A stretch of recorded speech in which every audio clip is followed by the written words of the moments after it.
Liquor స్కామ్లో సంపాదించిన అక్రమ సొమ్ముతో కసిరెడ్డి రాజశేఖర్ రెడ్డి విదేశాల్లో కూడా భారీ పెట్టుబడులు పెట్టినట్టు తెలుస్తోంది.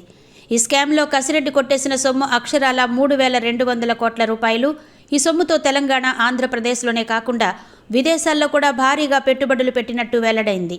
లిక్కర్ స్కామ్లో అరెస్ట్ అయిన కసిరెడ్డి రాజశేఖర్ రెడ్డి అలియాస్ రాజ్ కసిరెడ్డి పోలీసుల దగ్గర కక్కిన నిజాలు వింటే ఇంతకన్నా దోపిడీదారు ఈ శతాబ్దంలోనే ఉండరని తెలుసుకోవచ్చు.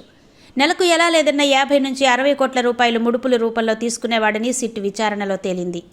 డిస్టిలరీల నుంచి తక్కువ మార్జిన్ వచ్చిందని జగన్ కోటరీకి చెప్పి అధిక శాతాన్ని డిస్టిలరీల నుంచి కసిరెడ్డి తన వాటాగా కాచేసేవాడని తెలిసింది. ఈ సొమ్ముతో ఆంధ్ర, తెలంగాణలో భూములు ఎడాపెడా కొనుగోలు చేసినట్టు వెల్లడైంది. రంగారెడ్డి జిల్లా షాబాద్ మండలం మాచనపల్లి, దామర్లపల్లిలో 80 ఎకరాల భూమిని అవలీలగా కసిరెడ్డి కొని పారేశాడు.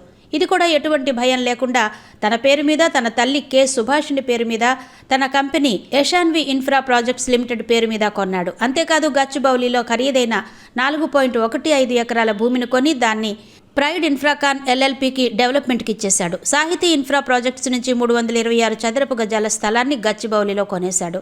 బంజారాహిల్స్ దగ్గర గుత్తల బేగంపేటలో ఫీనిక్స్ కంపెనీలో 56 ఎకరాల భూమిని కొనడానికి ఒప్పందం కూడా చేసుకున్నాడు.